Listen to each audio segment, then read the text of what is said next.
Margaret Marshall, healthy living author and consultant, and a regular contributor to Push Pause, shares these tips for you to avoid food addictions. There's so much beauty around us. Unfortunately, we don't notice the beauty when we suffer from an addiction. Addictions will destroy your happiness, your relationships, and your health. Plans and people get manipulated in order to feed an addiction. Now, I believe you need professional help to conquer an addiction. But conquering a food addiction is very different from the others. What you have to do is learn to enjoy your food, and you have to eat to nourish your body. But we still must eat. That's the difference. A food addiction takes place in 3 different ways. Number 1, it takes place in secrecy. So I would suggest if you find yourself eating in secrecy too often, what you need to do is make the invisible visible. And I have some tips for you. One of the things that you can do is start eating with your other hand for a period of time. When you eat with your other hand, it has to be a conscious movement. Your brain tells your hand, pick up food and put in mouth, rather than just the automatic mindless eating. Another thing you should do is start eating everything with a utensil and a plate. You will eat less when you eat like that.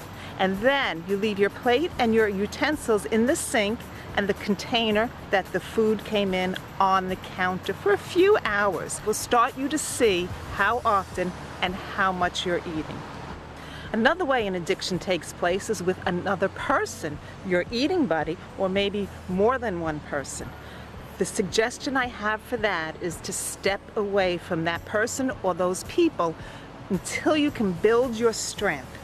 While you're away from them and building your strength, think about all of the other qualities that you enjoy about them.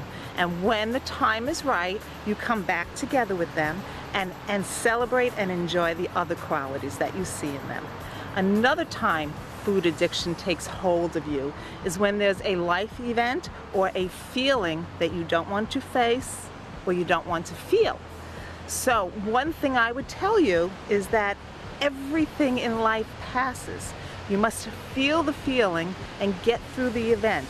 But if you turn to food in order to deal with these situations, what's going to happen is the situation will pass, but the remnants of the food will stay with you. Remember also that old habits return in weak moments. So know when your weak moments are. It could be a time of day, it could be a person, it could be an event that you're going to. And have a concrete plan in place so that those old habits don't return. Avoid living a food-centered life. And by that I mean pay attention to everything that goes on around you. Pay attention to the nature, to people, to everything that brings you joy, and put food in its place. It's usually not the most important thing at any event. Get addicted to life. You cannot be addicted to life and anything else, including food, at the same time. Once you start to get addicted to life, your happiness returns, your relationships become stronger, and your health is top-notch. So this is Margaret Marshall, reminding you to live healthy today in your thinking, in your body, and in your actions.